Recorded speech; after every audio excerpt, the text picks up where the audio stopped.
I've been wanting to tell you the story for a minute. I'm just now getting around to it. It is not my story.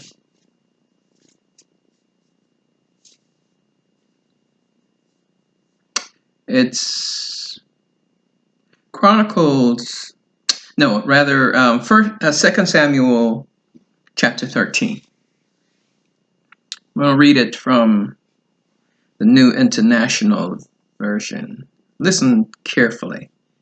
It's going to be a little lengthy, the story, but with all that's going on in our world today, mainly lockdown, quarantine, containment, you have the time. 2 Samuel chapter 13. In the course of time, again, I'm reading from the New International Version. Amnon, son of David, fell in love with Tamar, the beautiful sister of Absalom, son of David. It's a whole bunch of half brothers and half sisters thing going on. So she was half, as we like to say here in modern times, 2020, half sisters and half brothers. There really isn't such a thing. There's no half person, but we understand what is being said here. There were half sisters. And for those of you who believe in this polygamy stuff, see, this is some of the problem that comes from that. I'm not going to endeavor to explain for God why guys like David and Solomon, Abraham and those people, they had many different, wives. All I can say is God was nation building.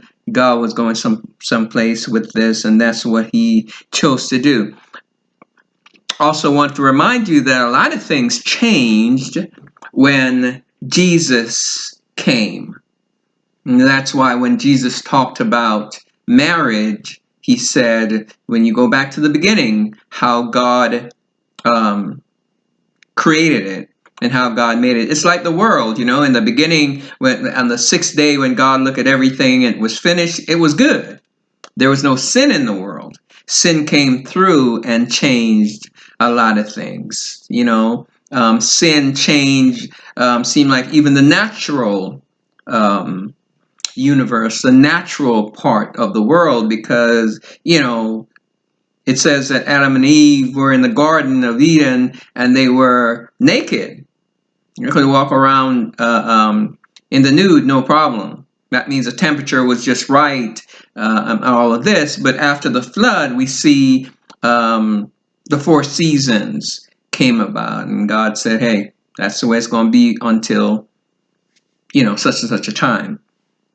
Again, we go back to Jesus saying, it's supposed to be one man, one woman, till death do you part.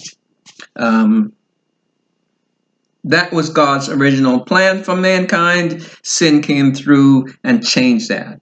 And until God set it straight, I suppose that's the way it's going to be. Verse 2. Again, it's for 2 Samuel chapter 13. Verse 2. Amnon became frustrated to the point of illness on account of his sister Tamar, for she was a virgin, and it seemed impossible for him to do anything to her. Y'all know that thing that we call love. And many of you have been, in that kind of love, that passion, that emotion, about especially in our teenage years, right? We have that passion and that affection for a young man or a young woman, and we call that love. We can call it human love, filled with its affections and its passions. So he fell in love with Tamar, the beautiful sister of Absalom. A lot of us can identify with that. We can also identify with the frustration because sometimes, we have this crush on somebody that is unreachable or untouchable for us. Amen. And so Amnon became frustrated to the point of illness on account of his sister Tamar, for she was a virgin, and it seemed impossible for him to do anything to her at that time. Now, Amnon had a friend named Jonadab, son of Shimea, David's brother. That was his cousin. And again, we see, we all can identify with so much of this, right? You see cousins coming in, cousins or friends coming in and interceding, and sometimes we know how bad that can turn out to be, which it did in this case. Yes, Amnon had a friend named Jonadab, son of Shimea, David's brother. So he really wasn't a friend. They were close, but they were cousins, right?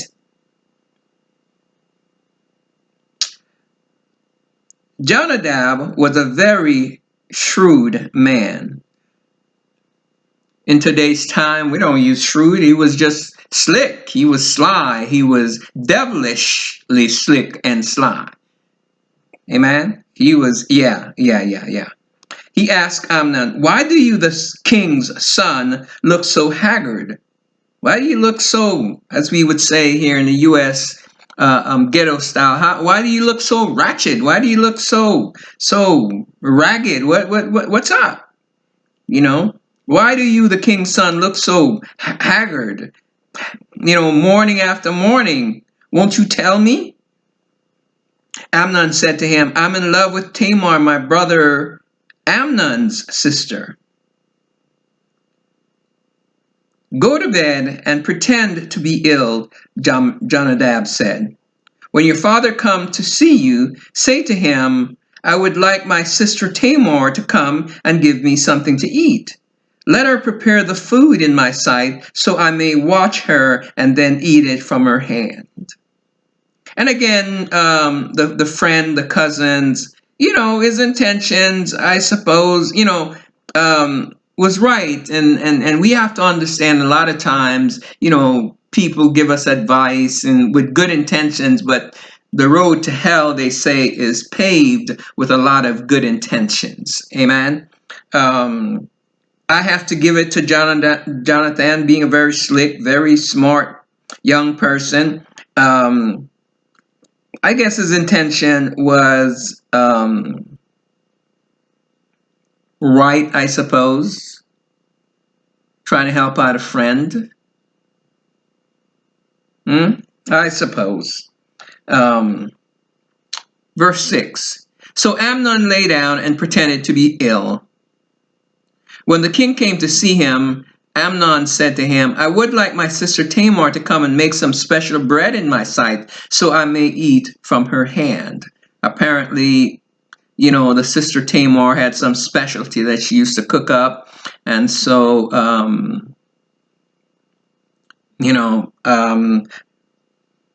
the king didn't think it was a strange request. That was that was okay in their culture. Now, in all of this, we see nothing negative. We see no, no signs of the ill things to come. Everything was perfectly okay to this point. So David sent word to Tamar at the palace, "Go to the house of your brother Amnon and prepare some food for him." So Tamar went to the house of her brother Amnon, who was lying down. She took some dough, kneaded it, made the bread in his sight, and baked it. Then she took the pan and served him the bread, but he refused to eat. "Send everybody out of here," Amnon said. So everybody left him. Then Amnon said to Tamar, "Bring the food here into my bedroom so I may eat from your hand." And Tamar took the bread she had prepared and brought it to her brother Amnon in his bedroom. But when she took it to him to eat, he grabbed her and said, "Come to bed with me, my sister." "Don't, my brother," she said to him. "Don't force me." Such a thing should not be done in Israel. Don't do this wicked thing. What about me? Where could I get rid of my disgrace? And what about you? You would be like one of the wicked fools in Israel. Please speak to the king. He will not keep me from being married to you. But he refused to listen to her, and since he was stronger than she, he raped her. Let me pause there for a minute, because the root of what I really want to say is how the difference between God's love and human affection mixed with their passions, and we call it love, and we try to equate the two. I want to say how the difference is so great. Because the Bible said, I think it's in 1 John, that God, or 2 John, that God is love. Now, this story started out by Amnon, son of David, fell in love with Tamar. You can't, we use the same word, the same 4-letter word, right?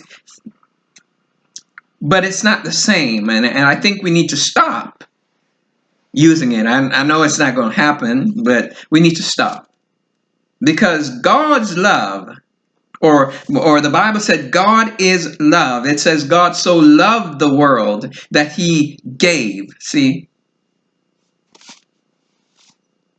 When we think about love, and there's some words, there's some, the theologians will talk about agape love and phileo love and all the stuff. They have a way of with their technicality of differentiating the two.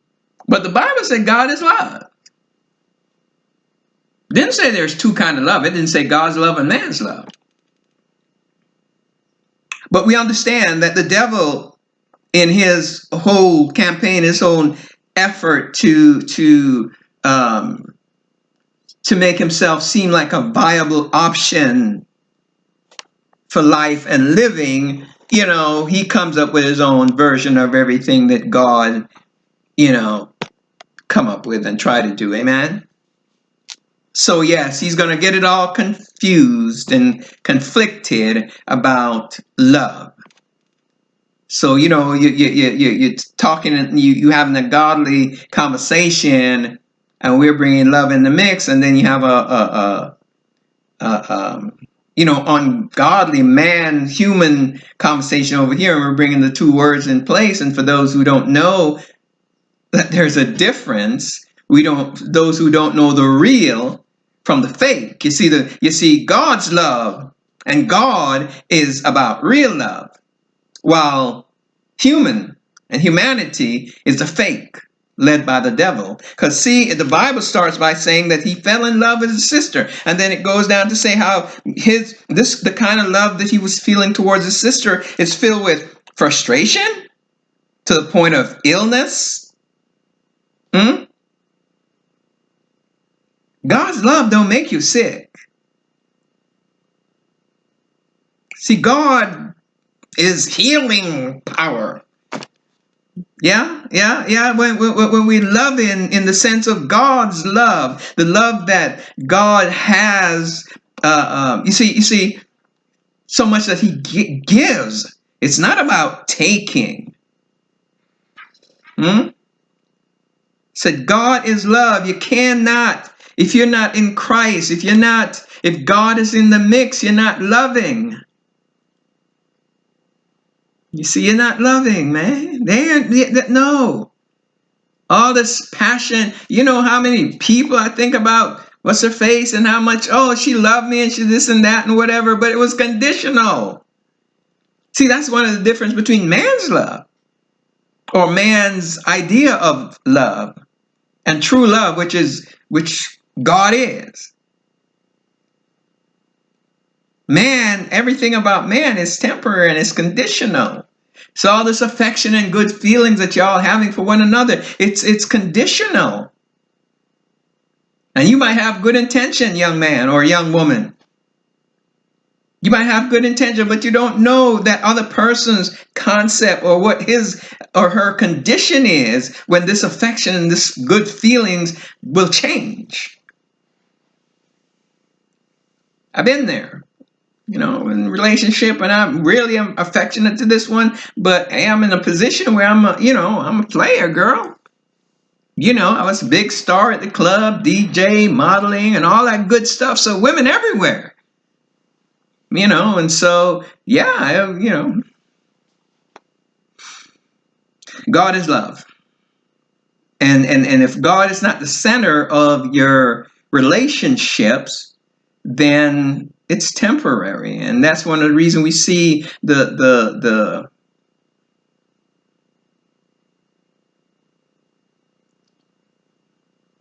I don't know how to say it. I mean, how to say it nicely, but this is one of the reasons why we see so much breakup. It's like they claim that 50% of marriages end up in divorce. I think it's greater than that.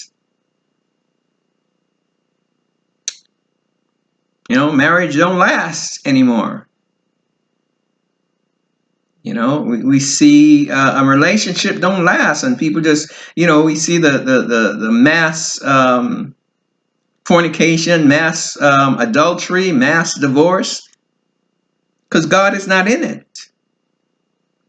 Jesus tells us about, what God has joined together. See, when God joins us, when he's in it to join us, it will last forever.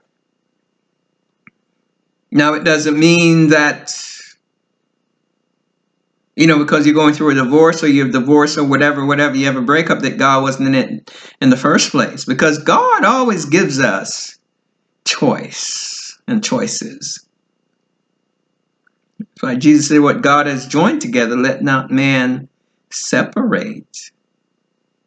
Because there's a man element to it, and then there's a God element to it. And people, most people don't understand that. Just like most people don't understand what real love is about. You see, the man, young Amnon, and people would look at it and say, oh man, it's such a nice thing. He's so passionate about the girl. He truly loved that girl. But as we get further down in it, he said, send everybody out the room. Now here's where the weakness of man's passion and affections, or people, I should say humans, come in. Because all along, it was about selfishness. It was about him. It was all about him. And that's the weakness in everything human, all human relationship. The weakness, selfishness. I say selfishness is the root of sin. Selfishness going let sin sneak in or come on through. It's a door to sin in your life. Because as we read the story, we see, like, first of all, is he wants to, I don't know if he had that intention before. The Bible didn't say that. The Bible doesn't say that the friend even suggested that to him. He just, said, let's play this pretension game. And I don't know. Again, the Bible doesn't say. So, it's always wise to go and leave it at what the Bible say. And so, just knowing how life can be sometimes, it could be just, he just went there, an opportunity, a decision based on the opportunity. We don't know if it was premeditated, but that's beside the point. The Bible in verse 2, it says it seemed impossible for him to do anything to her. And it mentioned she was a virgin. And he respected that until an opportunity came forth for him to satisfy his selfish passion. And that's, the root of man's relationship, your relationship. this is the root of divorce, because once the passion is satisfied, as we see here,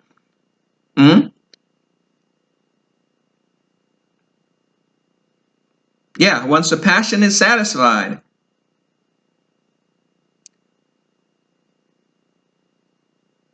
then things tend to change.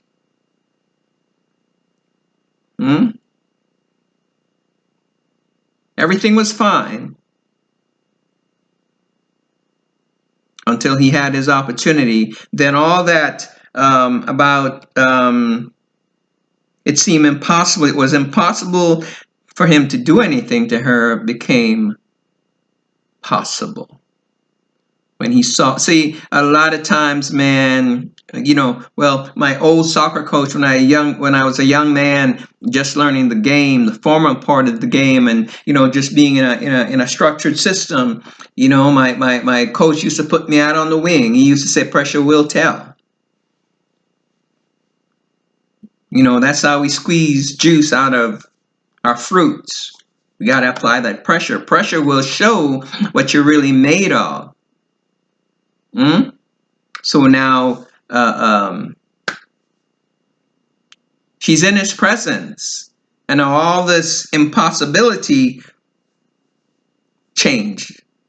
And that's the thing with every, with people.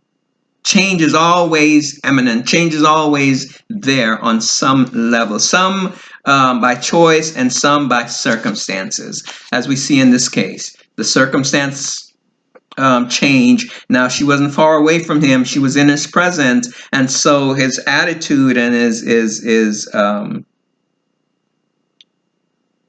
demeanor towards her changed. You see, it's one thing to sit way over yonder and talk about what you would and would not do in a situation, but when you're in the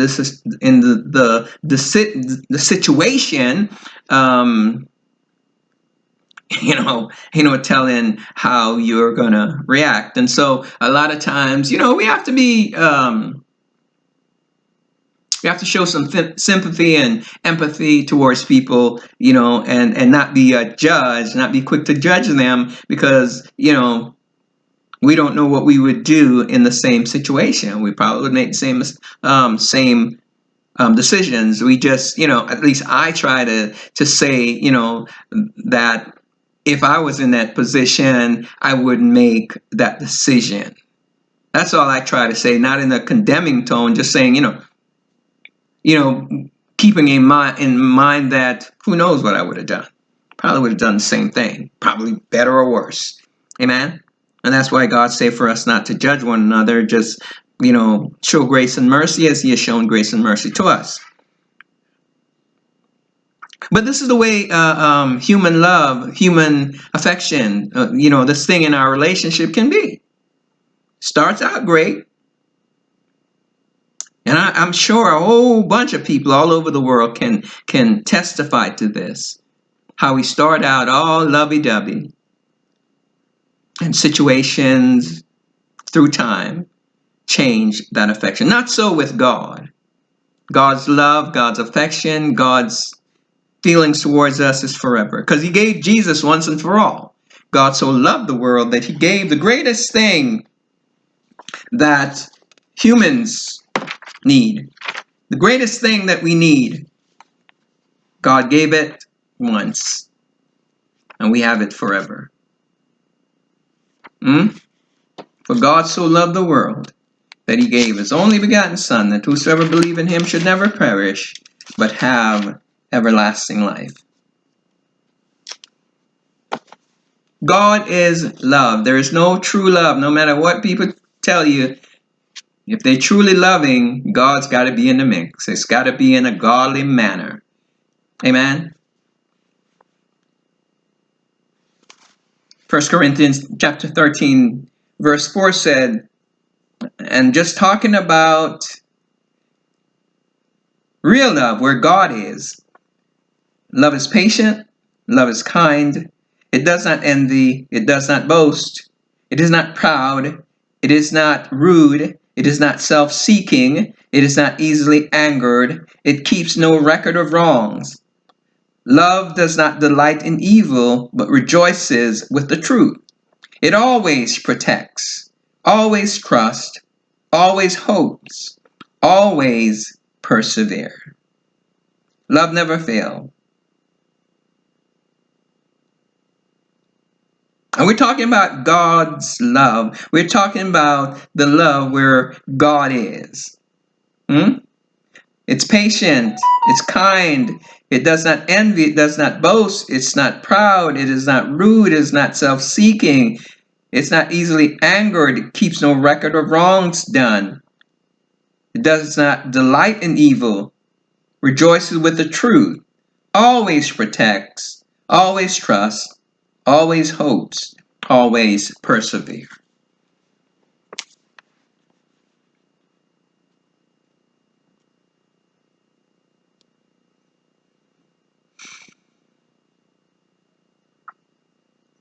Verse 14 in 2 Samuel chapter 13, it says, "But he refused to listen to her, and since he was stronger than she, he raped her." Verse 15, "Then Amnon hated her with intense hatred. In fact, he hated her more than he had loved her. Amnon said to her, 'Get up and get out.' 'No,' she said. 'Sending me away would be a greater wrong than what you have already done to me.'" I remember the first time I read this thing. It brought tears to my heart. It was such a sad situation. I could feel her pain. Because, you some of you probably already know, but to the rest of you, being a virgin in Israel at that time was a big deal. And especially being the king's daughter, it was even a greater deal. What this man had done to her, it was some badness and some madness. It was pathetic. It was very, very sad what he had done to her. And the impact of it. See, that society wasn't like societies today, where, fornication is rampant. It's like, if you don't fornicate, people look at you like, "What's wrong with you? You're crazy. You're weird." Back in those days, for a young woman, her virginity was very, very valuable in every way, form, or fashion. And and even more so being the king's daughter, because, she can't bring any bad name to the king. Amen.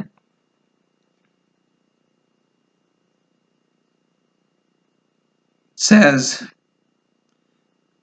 Amnon hated her with intense hatred. In fact, he hated her more than he had loved her.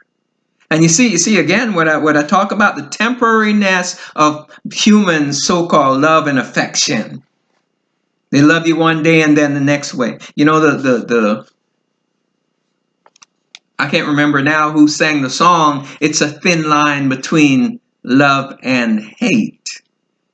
Among people, it's a very thin line. Yes, a very thin line, easy to cross, and people cross back and forth. They cross it. Amen. Yes, he hated her after he got what he wanted. He hated her. Here's a man, a few moments before that, he loved her so much and cared about her so much and didn't want to do her any harm when he had the opportunity, and he abused her.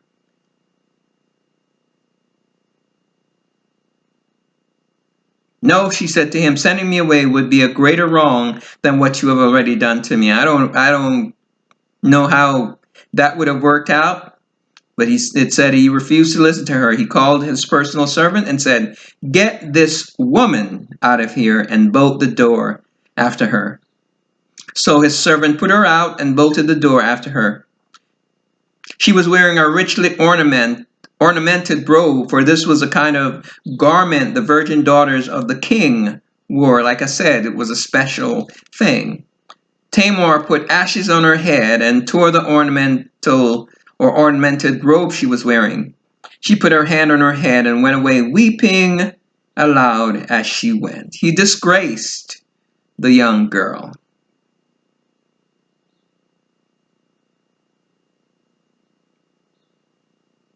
Hmm. Yeah. Now I'm reading it. I read it years ago when I was a young man, and reading it now as a grandfather and a grandfather to daughters and a father to daughters, it just broke my heart. Like, wow. Okay, whatever. Her brother Absalom said to her, "Has that Amnon your brother been with you? Be quiet now, my sister. He is your brother. Don't take this thing to heart." And Tamar lived in her brother Absalom's house, a desolate woman. How many of you, how many women in particular, have been in a relationship and you spend all these years with a man and you just turn around and quote unquote found him somebody else? You got too fat or you got too whatever, and he just, ran off with some young thing and so on and so forth. She lived in her brother's house, a desolate woman. When King David heard all this, he was furious. Absalom never said a word to Amnon, either good or bad. He hated Amnon because he had disgraced his sister Tamar. I could have abbreviated the whole thing, but I'll read it. 2 years later, when Absalom's sheep shearers were at Baal Hazor, near the border of Ephraim, he invited all the king's sons to come there. Absalom went to the king and said, "Your servant has had shearers come.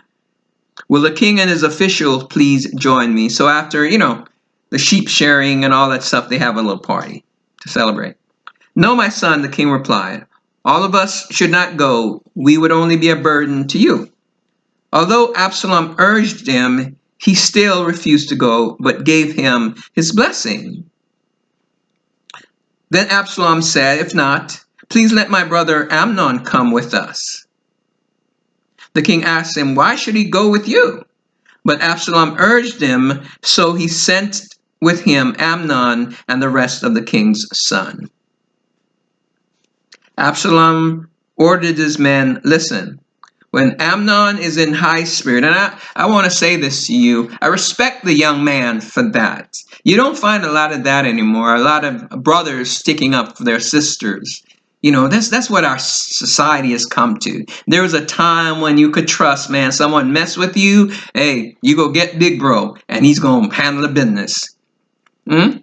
There was a time when, yeah, you could go get big sis or they would handle the business. I don't see a lot of that in our society today.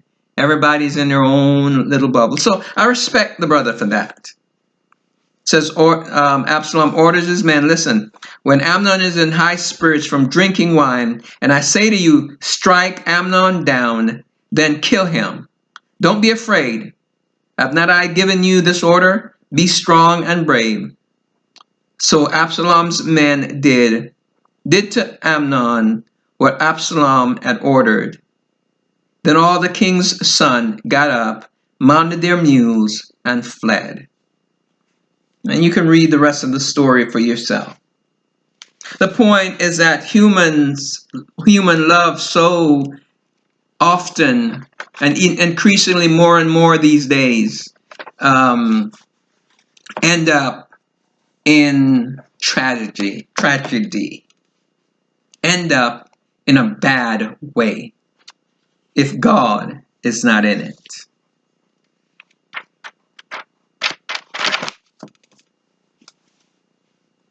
Yeah, if God is not there, I can think of a situation near and dear to me where, my goodness, the story is still unfolding. I keep praying because that's all I have left, just to pray about the situation. It has ended up ended up in adultery, prostitution, drug abuse, all kind of abuse.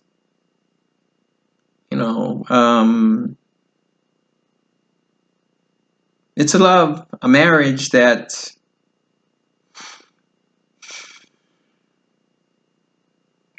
crashed and is burning. But God is love. And if God is in the relationship period, there's still hope. Because we know that the things that are impossible for man are all possible with God. The Bible says with God, nothing is impossible. Amen? And even late in the game, late in your relationship, late in your marriage, late in your broken up marriages, if you bring God in the midst, there is still hope. Because God can take broken pieces and make something beautiful out of it. But you must remember that God is love. Examine your relationships now. And don't be fooled. Don't let the devil fool you talking about this love and all this stuff. Understand that human passions and their affection is just like this brother Amnon, his initial affection and all of this for Tamar. Remember how it ends. Because God wasn't in it. Every step of the way it was contrary to God's plan and purposes, no doubt, for both of them. But it stands as a forever example for us today. See, this thing happened thousands and thousands of years ago. God wrote it in his book. One of the things I like about the Bible. I hear a lot of atheists, a lot of naysayers have all kind of bad things to say about the Bible, about the reality of God and all this stuff. But the great thing is God don't pull no punches. God in his word, he talk about the good as well as the bad. Yeah, David was his guy. And this mess here happened in David's family. David messed up, twisted up family. You notice the Bible said David was mad about it, but what did he do about it? Nothing. He didn't do nothing. He was a father. He was a king. Should have done something. Probably would have saved that boy's life. But the Bible says you reap what you sow. He sowed bad things. He disgraced that young woman, and he paid for it with his life. God's love is always good. It's always patient, always kind, always giving, always think about. It's always about the object of your love, their well-being, not selfishness. Selfishness is the root of sin. His passion and satisfied his sexual desire on this young girl was more important than her well-being. Took her innocence away. That's how man's love is. Personally,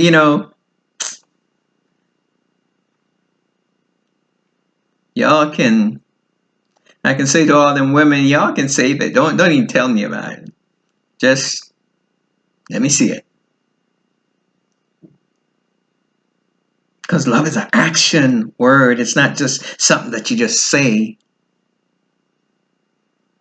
Something that you do. patience, kind, merciful, tolerant, forgiving.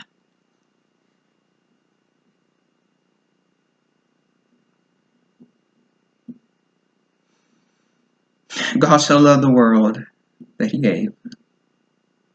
We gave him nothing in return. You know, we gave God nothing. We gave Jesus nothing for the suffering, for all the things he went through at Calvary, for our forgiveness. That's love. Jesus himself said there's no greater love than that someone would lay down their lives for a friend. Love, when God is in it, it's about giving everything to the point of giving your own life. You also got to be careful where you're placing that affection, though, because I know there's a lot of folks that are foolishly caught up in this make-believe worldly ideal of love. They've set their affection on devilishness, on demonic people. And they're struggling and suffering and at the hands of demons, devilish folks, and say they're in love. Make a difference. You have to know the difference. Because love don't draw you into abuse, and love don't draw you into negativity and into bad stuff, bad situation, and bad places. Neither your love, you don't go there, nor the object of your so-called love and affection, they don't pull you there. Because God is love. And understand that if love is there, if real love, in the godly way is there, there's going to be peace. There's going to be good rather than bad and negativity. So maybe that's what you should use to measure your relationship, your marriage, etc. Understand that if God is there, there's going to be grace, there's going to be mercy, there's going to be forgiveness, there's going to be tolerance, there's going to be all of that.